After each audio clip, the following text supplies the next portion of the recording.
Hello again, and welcome back to another one. And today we have a couple of topics to cover. The latest from Shady's camp, the PaulPod, that included gems that sparked speculations, and also split reactions based on some details from Paul Rosenberg and Steve Berman, and for some, the question of Eminem's retirement, and even the release window for his next album may have been answered.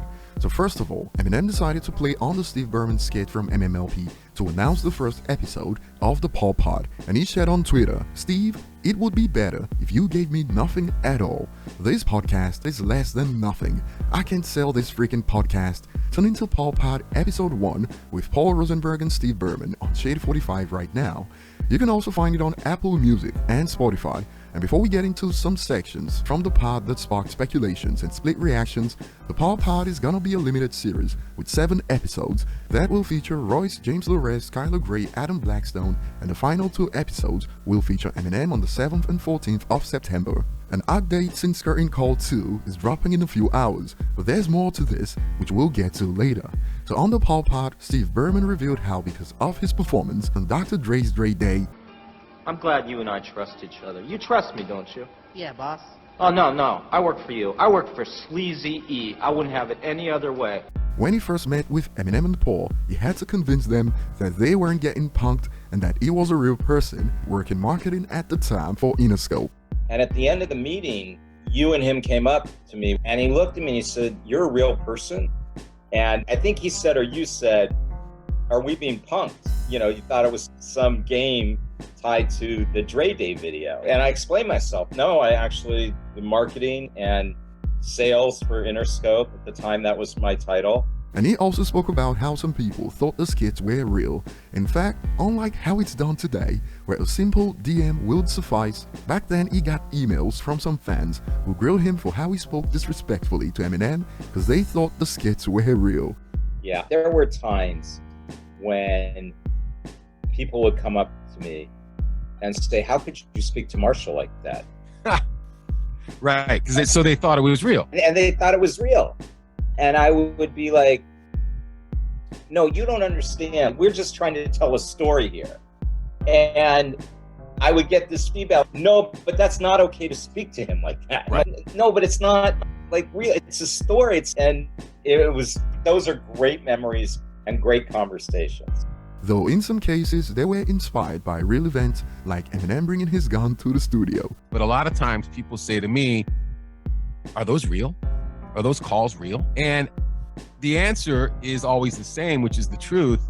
They're not real because they're recreated, but the sentiment was real and they're conversations that were had. I did tell him to stop taking his gun around, and he was shooting it off behind the studio.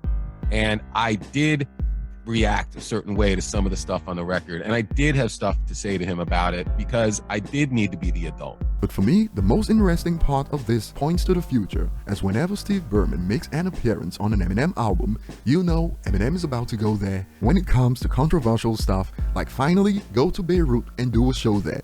But seriously, the option looks to be open for more with Steve Berman in the future. Check this out from Paul.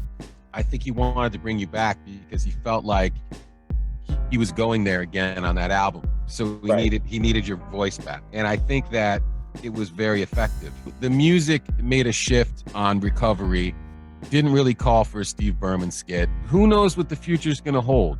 Regardless, who knows what the future holds? By the time we get to Curtain Call 3, maybe there will be multiple more Steve Berman skits, more Paul Rosenberg skits. And now for those who've been crying about Eminem retiring because of Farewell on Curtain Call 2, the words Curtain Call 3 came out of Paul's mouth. And in reaction to this, over on Twitter, some expanded. Paul just said on the PaulPod for the Curtain Call 2 rollout in quotes, "By the time we get to Curtain Call 3, straight from the Paul Goat's mouth, M's not retiring." But there was more that raised eyebrows from the interview when Paul Rosenberg spoke about why Relapse 2 did not come to fruition. And for those that don't know, at the time, we were under the impression that we were going to release a Relapse 2, and that was going to follow 6 months after the release of the first one. The problem was we had a leak. A bunch of material had leaked out, and Marshall decided, you know what? I don't think this is going to be a Relapse 2. So we pivot and we release the records that hadn't leaked out on Relapse Refill. And over on Reddit, this has sparked popular takes like, there were no Relapse tracks that leaked in 2009. In fact, most of the leaks are from 2011 and beyond. Not only that, but this info has never been mentioned by M in any interviews. His reason for scrapping Relapse 2 was because it evolved into Recovery, so it didn't feel right calling Relapse 2 at that point. I have no clue what Paul is talking about here. More confusion from this. I'll listen to the whole thing, but I can't say I really understand that part. I mean, what songs were leaked? I don't remember any leaks from Relapse 2. Some Relapse tracks were leaked before the release, but not Relapse 2 tracks as far as I can recall. And speaking on the speculations from the schedule of the PaulPod, since Curtain Call 2 drops in a few hours, the dates for the Eminem episodes have sparked reactions like September 9th, the new album drops, mark my words. And more questions? Thinking emoji. This is wonderful, but why dropping the Eminem interviews in September instead of release week of Curtain Call 2? At Paul Rosenberg, this caught me off guard. It would have boosted the first week sales, no? To which the user expands, maybe it's done in September to boost the new album sales.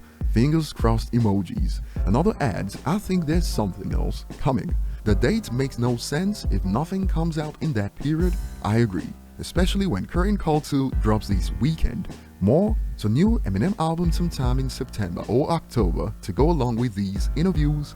The Shady team certainly know how to keep fans occupied, that's for sure. A user added, I can't help but think that the reason Eminem's interviews on PaulPod podcast are in September is to boost or let us know about a new album then.